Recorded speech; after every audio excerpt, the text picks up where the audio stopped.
Hello friends, அனைவருக்கும் வணக்கம். இந்த வீடியோவில் நம்ம என்ன பார்க்க போகிறோம் அப்படின்னா, பிரதமர் என்னென்ன அதிகாரங்களை கொண்டவர் அப்படிங்கிறது ரிலேட்டடாக நம்ம பார்க்கலாம்.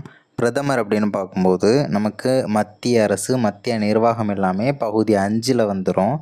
அதே மாதிரி இந்த பிரதமர், பிரைம் மினிஸ்டர் பார்த்தோம்னா உண்மையான அதிகாரம் கொண்டவர் அப்படின்னு சொல்லலாம். நம்ம பிரசிடெண்ட் பார்த்தோம்னா பெயரளவு அதிகாரம் கொண்டவர் அப்படின்னு சொல்லுவாங்க. பெயரளவு அதிகாரம் அப்படின்னு சொல்லுவாங்க. அதே மாதிரி உண்மையான பவர் யார்கிட்ட இருக்குது அப்படின்னு கேட்டாங்கன்னா அது பிரைம் மினிஸ்டர்கிட்ட தான் இருக்குது. ஓகேவா? அதுவே பெயரளவு அதிகாரம் அப்படின்னா நமக்கு பிரசிடெண்ட்டை சொல்லணும். அதே மாதிரி அரசின் தலைவர் அப்படின்னு யாருன்னு கேட்டாங்கன்னா அரசின் தலைவர் நமக்கு பிரசிடெண்ட் வந்துடுவாங்க. அதுவே அரசாங்கத்தின் தலைவர் அப்படின்னு கேட்குறாங்கன்னா அது பிரதமரை குறிக்கக்கூடிய வார்த்தை. ஓகேவா? பெயரளவு அதிகாரம், நாமினல் ஹெட் அப்படிம்பாங்க பிரசிடெண்ட்டை. பிரதமர் அப்படின்ற பதவிக்கான தேர்தல் முறை கிடையாது அப்படின்னு சொல்கிறாங்க. அப்புறம் எப்படி இந்தியாவில் பிரதமர் இருக்காங்க? கேள்வி வருமா வராதா? நம்ம தெரிஞ்சுப்போம். ஒரு சந்தேகம்தான். அதாவது நமக்கு யாரெல்லாம் எம்பியாக இருக்காங்களோ அந்த எம்பியெல்லாம் சேர்ந்து தான் ஒரு ஆளை என்ன பண்ணுறாங்க அப்படின்னா பிரதமராக தேர்ந்தெடுக்கிறாங்க. ஓகேவா? அதே மாதிரி பிரதமர் அப்படிங்கிற பதவிக்கான தேர்தல் முறையெல்லாம் கிடையாது. அவரும் ஒரு எம்பி தான். ஓகேவா? அவரும் ஒரு தொகுதியில் நின்று வெற்றி பெற்ற ஒரு எம்பியாக தான் இருப்பார். அதே மாதிரி முதலமைச்சர் அப்படின்ற பதவிக்கும் தனியாக தேர்தல் முறையெல்லாம் கிடையாது. அவர் ஒரு எம்எல்ஏ. ஓகேவா? அதே மாதிரி ஆர்டிகிள் 75 என்ன சொல்லுது அப்படின்னா, பிரதமர் குடியரசுத் தலைவரால் நியமனம் செய்யப்படுகிறார் அப்படின்றத நமக்கு ஆர்டிகிள் 75 சொல்லுது. அதே மாதிரி யார் அமைச்சரவைக்கு தலைவராக இருக்க முடியும்? யார் பெரும்பான்மை கட்சியோட தலைவராக இருக்காங்களோ அவங்க தான். பெரும்பான்மைனா என்ன? யார் அதிகம் ஓட்டு வாங்கினாங்களோ அவங்க தான் பெரும்பான்மை. ஓகேவா? அவங்கள தான் பெரும்பான்மை கட்சி அப்படின்னு சொல்லுவாங்க. அந்த கட்சியுடைய தலைவரை கூப்பிட்டு குடியரசுத் தலைவர் என்ன பண்ணுவார்? நீங்கள் தான்ப்பா பிரதமர் அப்படின்னு சொல்லி நியமனம் செஞ்சு வைப்பாங்க. அவங்களும் எம்பி தான். ஓகேவா? அதை பற்றி சொல்கிறது ஆர்டிகிள் 75ங்கிறத நம்ம தெரிஞ்சுக்கணும். அதே மாதிரி பெரும்பான்மை இல்லாத பட்சத்தில், ஓகேவா, பெரும்பான்மையே இல்லாத பட்சத்தில் அடுத்த பெரும்பான்மை கட்சியின் தலைவரை பிரதமராக நியமிக்கலாம் அப்படின்னு சொல்கிறாங்க. ஓகேவா? அந்த மாதிரி நடந்திருக்குன்னு சொல்கிறாங்க. முதல் முறை எப்போ நடந்துச்சுன்னா 1979 சரண் சிங் பிரதமராக இருக்கார். அந்த டைமில் குடியரசுத் தலைவராக இருந்தது யார் அப்படின்னா நீலம் சஞ்சீவ ரெட்டி. ஓகேவா? நீலம் சஞ்சீவ ரெட்டி குடியரசுத் தலைவராக இருக்கும்போது தான் பெரும்பான்மை இல்லாத பட்சத்தில் அடுத்த பெரும்பான்மை கட்சியின் தலைவரை பிரதமராக நியமித்ததாக சொல்லியிருக்காங்க. ஃபஸ்ட் டைம் நடந்திருக்கு.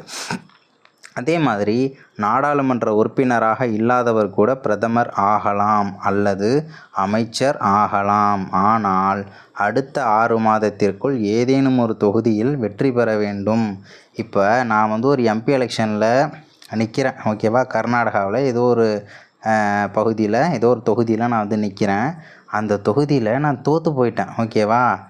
ஆனால் என்னை எம்பியாக என்ன பண்ணலாம்? அமைச்சராக கூட மாற்றலாம்.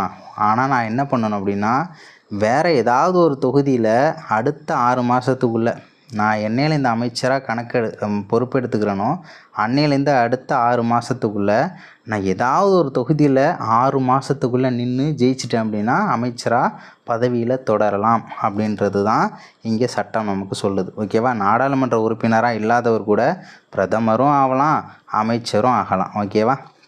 ஆனால் அடுத்த 6 மாதங்கிறது முக்கியம். இதெல்லாம் கேட்பாங்க. அடுத்த 1 வருஷமா, 6 வருஷமா, 2 மாதமா இப்படிலாம் கேட்பாங்க. அடுத்த 6 மாதத்திற்குள் ஏதேனும் ஒரு தொகுதியில் வெற்றி பெற வேண்டும் அப்படின்றத தெரிஞ்சுக்கணும்.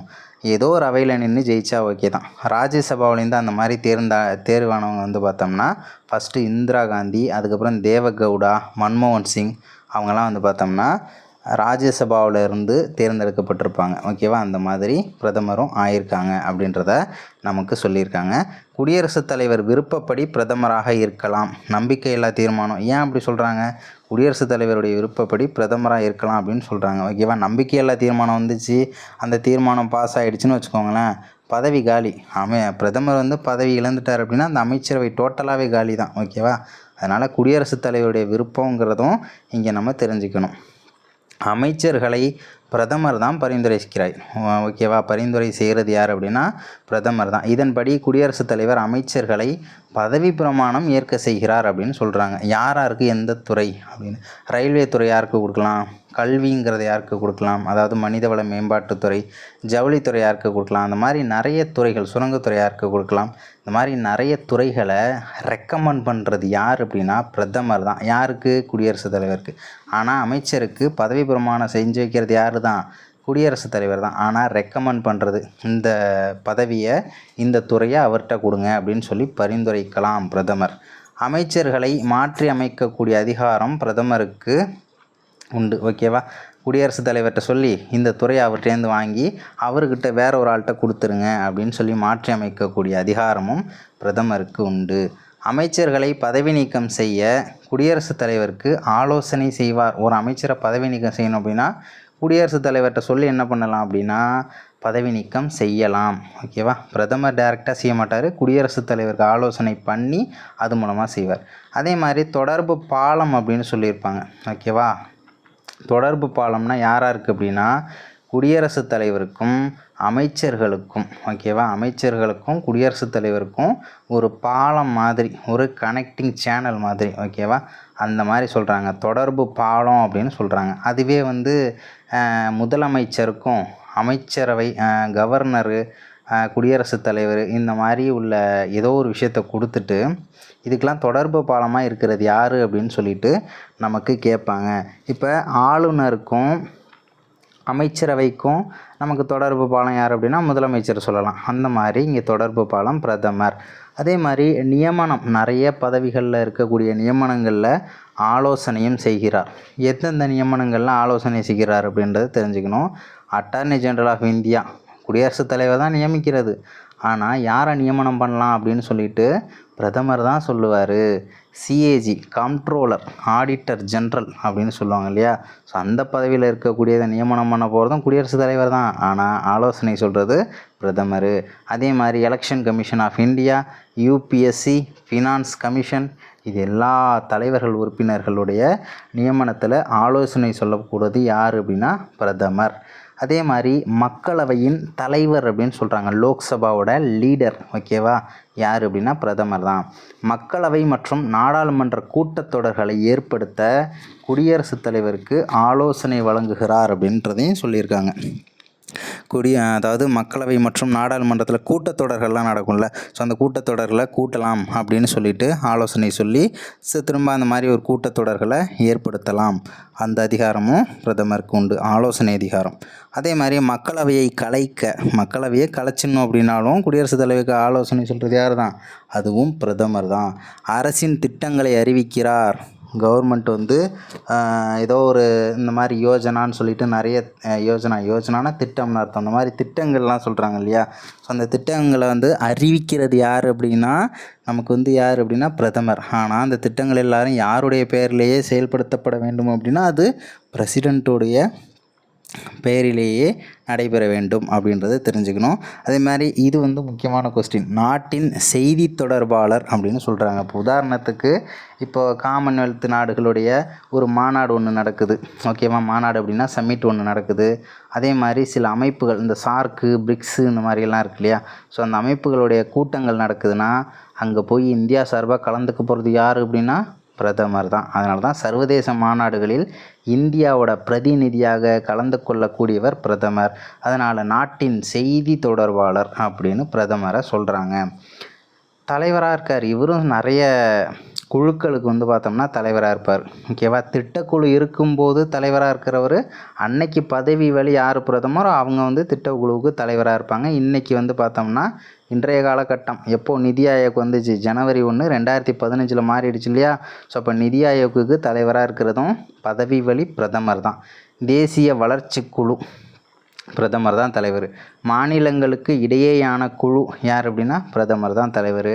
நேஷ்னல் வாட்டர் ரிசோர்ஸஸ் கவுன்சில், அப்புறம் நேஷ்னல் இன்டகிரேஷன் கவுன்சில், ஸோ இந்த மாதிரியான குழுக்களுக்கு தலைவராக செயல்படுறது பிரதமர் அப்படிங்கிறத நம்ம மறந்துடக்கூடாது.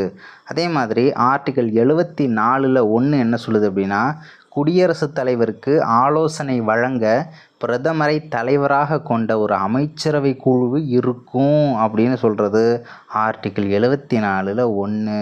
அதே மாதிரி ஆர்டிக்கிள் 75 என்ன சொல்லுது அப்படின்னா, பிரதமர் குடியரசுத் தலைவரால் நியமனம். ஓகேவா, 74ல் வந்து சொல்கிறது பார்த்தோம்னா, பிரதமர் இந்த மாதிரி ஒரு அமைச்சரவைக்கு தலைவராக இருப்பார், இவங்க மொத்தம் பேரும் சேர்ந்து குடியரசுத் தலைவருக்கு ஹெல்ப் பண்ண போகிறாங்க அப்படின்றது 74. இதுக்கு அப்புறம் தான் நியமனமே 75ல் தான் வருது. பிரதமரின் ஆலோசனைப்படி அமைச்சர்களையும் குடியரசுத் தலைவர் தான் என்ன பண்ணுறாரு அப்படின்னா நியமிக்கிறாரு. அமைச்சரவை முழுவதும் மக்களவைக்கு கூட்டு பொறுப்பானவர்கள். ஓகேவா, அமைச்சரவை யாருக்கு பொறுப்பு அப்படின்னா மக்களவைக்கு தான் கூட்டு பொறுப்பு அப்படின்றத சொல்லியிருக்காங்க. அடுத்தது புத்தகத்தில் இருக்கக்கூடியது இதெல்லாம் 75, 74ல் 1, 78 78 வந்து பார்த்தோம்னா பிரதமரோட கடமையை பற்றி சொல்லுது. பிரதமருக்கு என்னென்ன கடமைகள் இருக்குது அப்படின்றத சொல்லக்கூடிய ஒரு ஆர்டிக்கிள் இந்த ஆர்டிக்கிள் 78. அதே மாதிரி என்னென்ன கடமைகள் உதாரணத்துக்கு சொல்லணும்னா, எந்தெந்த துறைகளை எந்தெந்த எம்பிக்கு ஒதுக்கலாம், யார் யார் அமைச்சர்களாக போடலாம் அப்படின்னு சொல்லிட்டு முடிவு பண்ணுறதுலாம் அவர் தானே. ஸோ இப்போ துறை ஒதுக்கீடு, துறையை மேற்பார்வை செய்கிறது. இன்னொரு பாயிண்ட்டையும் தெரிஞ்சுக்கோங்க, பிரதமர் வந்து குடியரசுத் தலைவருக்கும் அமைச்சரவைக்கும் இணைப்பு பாலம், தொடர்பு பாலம், கனெக்டிங் சேனல் அப்படின்னு பார்த்தோம் இல்லையா, அதை பற்றி பேசக்கூடிய ஆர்டிக்கிளும் இந்த 78 தான். இது எல்லாமே முக்கியமான பாயிண்ட்.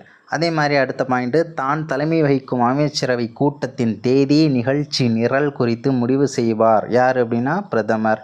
மாநாடுகள்லாம் போய் கலந்துக்கிறார். காமன்வெல்த்து, சார்க்கு, பிரிக்ஸ் இந்த மாதிரி நிறைய மாநாடுகளில் போயிட்டு கலந்துக்கிறாரு. அதை பற்றியும் பேசக்கூடிய ஆர்டிக்கிள் எது அப்படின்னா 78. மேலும் சில பிரதமருக்கு என பதவிக்காலம் இல்லை அப்படின்னு சொல்லியிருக்காங்க. ஓகேவா, 5 வருஷங்கிறது ஜஸ்ட்டு சொல்கிறாங்க, அவ்வளோதான். திடீர்னு நம்பிக்கையில்லா தீர்மானம்னு எதிர்கட்சியில் கொண்டு வந்தாங்க அப்படின்னா பதவி காலியாகணும்னா காலியாகிடும். அதனால் பிரதமர் பதவிங்கிறது நிரந்தரமானது கிடையாது.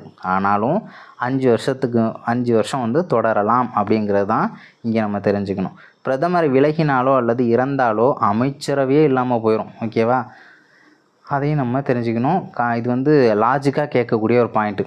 விலகினால் அமைச்சரவை தொடரும்னு சொல்லி கொடுத்துருவாங்க. விலகினாலோ அது அப்படி நாடாளுமன்றமே காலி ஆகிடுச்சு, நாடாளுமன்றமே செயலிழந்துருச்சு, அப்படி இல்லைனா பிரதமர் இறந்துட்டார் அப்படின்னா அமைச்சரவே காலி. அதே மாதிரி சிஎம் முதலமைச்சரிலிருந்து பிரதமராக யாரெல்லாம் வந்திருக்காங்க அப்படின்றது தெரிஞ்சுக்கோங்க. மொரார்ஜி தேசாய் மும்பை, அதேமாதிரி சரண் சிங் ஓகேவா UP, VP Singh UP, Narasimharao Andhra, Devegowda Karnataka, Modi Gujarat. இந்த ஸ்டேட்லாம் வந்து பார்த்தோம்னா அந்த ஸ்டேட்டில் சிஎம்மாக இருந்தவங்க. இப்போ குஜராத்தில் சிஎம்மாக இருந்த நரேந்திர மோடி அவர்கள் இன்றைக்கி பிரதமராக இருக்காங்க. கர்நாடகா தேவகவுடா, ஆந்திரா நரசிம்மராவ். இதை நம்ம தெரிஞ்சுக்கணும்.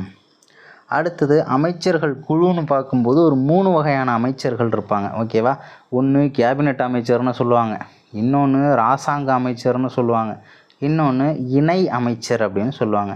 கேபினெட் அமைச்சருங்கிறது அந்த அமைச்சரவை ரொம்ப ரொம்ப ரொம்ப மோஸ்ட் பவர்ஃபுல் அப்படின்னே சொல்லலாம். ஏன்னா முக்கியமான துறைகள் எல்லாமே இந்த கேபினெட்டுக்குள்ளே தான் இருக்கும். ரயில்வே துறை, மனிதவள மேம்பாட்டுத்துறை, சுரங்கத்துறை, நிதித்துறை. ஓகேவா, இது எல்லாமே எதுக்குள்ளே வரும்னா கேபினெட்டுக்குள்ளே வரும். இராசாங்க அமைச்சர்னா யாருப்பா அப்படின்னா புதுசாக சில துறைகளை உருவாக்குவாங்க. அந்தந்த காலத்துக்கு ஏற்ற மாதிரி சில துறைகளை உருவாக்குவாங்க. இப்போது ஜல்சக்தி அபியான் அப்படின்ற நீருக்காக ஒரு துறையை உருவாக்கலாம். ஓகேவா, இப்போ வந்து வேறு உதாரணத்துக்கு சில கல்விக்காக துணை அமைப்பாக ஏதாவது ஒரு குழு உருவாக்கலாம், ஏதாவது ஒரு துறை. அந்த துறைகளுக்கு அமைச்சர்களும் உண்டு. அந்த அமைச்சர்களை இராசாங்க அமைச்சர்கள் அப்படின்னு சொல்லுவாங்க. கேபினெட்டு தான் மோஸ்ட் பவர்ஃபுல். அதாவது அமைச்சரவைங்கிறது நாடாளுமன்றத்தோட கரு அப்படின்னே சொல்லுவாங்க கேபினெட்டை. இணை அமைச்சர்கள்னால் யாருன்னா இராசாங்க அமைச்சருக்கும் கேபினெட் அமைச்சருக்கும் உதவி பண்ணக்கூடியவங்க இணை அமைச்சர்கள் அப்படின்னு சொல்லுவாங்க.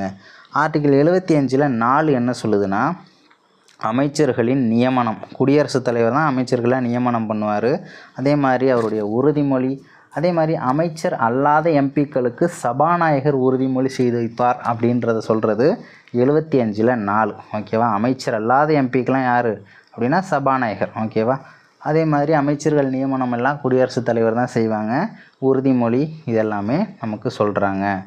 சபாநாயகர் அப்படின்னு பார்க்கும்போது நமக்கு இப்போது எலெக்ஷன் நடந்து எல்லாம் அமைச்சரவை கூடும்போது டெம்ப்ரவரியாக அவரால் ஸ்பீக்கராக போடுவாங்க இல்லையா. ஸோ அவர் வந்து சில எம்பிக்கு என்ன பண்ணுவார் அப்படின்னா பதவி பிரமாணம் செஞ்சு வைப்பார். அதாவது உறுதிமொழி, அதை தான் அப்படி சொல்லியிருக்காங்க. 75ல் 6 வந்து பார்த்தோம்னா அமைச்சர்களின் ஊதியம் மற்றும் சலுகைகள் நாடாளுமன்றத்தில் முடிவு செய்யப்படும். நாடாளுமன்றம் தான் முடிவு செய்ய போகிறது. ஒரு எம்பியோட சேலரி எவ்வளோ, அவங்களுக்கு என்னென்ன சலுகைகள், என்னென்ன ப்ரிவிலேஜஸ் செஞ்சு கொடுக்கணும் அப்படின்றத முடிவு பண்ண போகிறது யார் அப்படின்னா பாராளுமன்றம். ஓகேவா?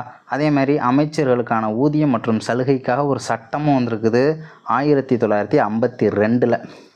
அதையும் தெரிஞ்சுக்கோங்க.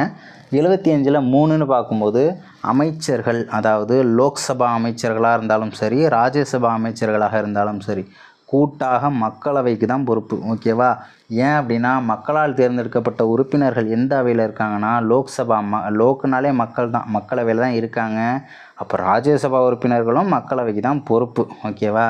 அதனால் 75ல் 3ங்கிறது நம்ம தெரிஞ்சுக்கணும். ரொம்பவே முக்கியமான ஒரு ஆர்டிக்கிள். இதுக்கான ஆர்டிகிள்ஸ் மட்டும் நான் தனியாக ஒரு வீடியோவில் ஷார்ட்கட்டாக கொடுத்துருவேன். இந்த சொல்லுவாங்கள்ல முக்கூட்டு ஒப்பந்தம் அப்படின்னு சொல்லுவாங்க தெரியுமா? முக்கூட்டு ஒப்பந்தம் அப்படின்லாம் இங்கே கூட்டுன்னு வருது, இங்கே 3 அப்படின்னு சொல்லி வருது. அதை வச்சு தெரிஞ்சுக்கலாம். அடுத்தது 75ல் 2 அப்படின்னா தனிப்பட்ட முறையில் கூட்டாக தான் மக்களவைக்கு பொறுப்பானவங்க. அப்போ தனிப்பட்ட முறையில் ஒவ்வொரு தனித்தனி அமைச்சரும் குடியரசுத் தலைவருக்கு பொறுப்பானவங்க. ஏன் குடியரசுத் தலைவருக்கு பொறுப்பானவங்க அப்படின்னா கூட்டாக மக்களவைக்கு பொறுப்பானவங்க, தனிப்பட்ட முறையில் குடியரசுத் தலைவருக்கு பொறுப்பானவங்க. என்ன ரீசன் அப்படின்னா குடியரசுத் தலைவர் விருப்பமுள்ள வரை அமைச்சராக இருப்பதனால். ஓகேவா? அதாவது பிரதமர் வேறு துறையை இவருக்கு மாற்றி கொடுங்க அப்படின்னு சொல்லி பரிந்துரை பண்ணுனா, ஆலோசனை பண்ணுனா, அவர் அந்த துறையிலேருந்து என்ன பண்ணலாம், மாறலாம். மாற்றி விடக்கூடிய அதிகாரம் குடியரசுத் தலைவருக்கு உண்டு. ஆனால் பிரதமருடைய ஆலோசனை இல்லாமல் அப்படி செய்ய மாட்டாங்க. ஓகேவா? இது கான்ஸ்டியூஷன் நமக்கு சொல்கிறது. இருந்தாலும் அதை செய்கிறது யாருன்னா குடியரசுத் தலைவர் தானே.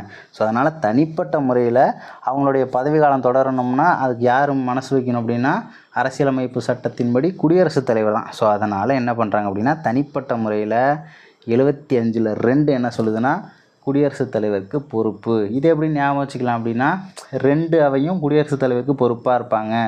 முக்கூட்டு ஒப்பந்தம் அப்படின்னு அதுக்கு ஷார்ட்கட் வச்சுக்கோங்க. இதுக்கு 2 அவையும் குடியரசுத் தலைவருக்கு பொறுப்பு. அதனால தான் 75ல் 2 அப்படின்னு நம்ம ஞாபகம் வச்சுக்கலாம். ஸோ அடுத்தது ஆர்டிகிள் 75 அமைச்சர்களுக்கு என்னென்ன சலுகைகள் இருக்குது அப்படின்றத பேசக்கூடிய ஒரு ஆர்டிகிள். ஆர்டிகிள் 75 அப்படிங்கிறது நமக்கு என்னன்றது தெரியும். 75ன்னு பார்த்தோம்னா நியமனம் பண்ணுறாரு, பிரதமரை நியமனம் பண்ணுறாரு. இது ஒரு கூடுதல் தகவல். அமைச்சர்களுடைய சலுகையும் எதில் தான் வருது அப்படின்னா ஆர்டிகிள் 75ல் தான் வருதுன்றதை நம்ம தெரிஞ்சுக்கலாம். ஸோ அதே மாதிரி அடுத்தடுத்த வீடியோஸ்லையும் பிரதமர் அங்கங்கே வந்துட்டு போவாங்க. குடியரசுத் தலைவர் எப்படி எல்லா டாப்பிக்லையும் டச் பண்ணிட்டு போகிறாரோ அதே மாதிரி பிரதமரும் வந்துட்டு தான் போவாங்க. ஏன்னா உண்மையான அதிகாரம் இவர்கிட்ட தான் இருக்குங்கிறத நம்ம தெரிஞ்சுக்கணும். 78, 75ல் 2, 75, 3, 4 எல்லாத்தையுமே தெரிஞ்சுக்கோங்க.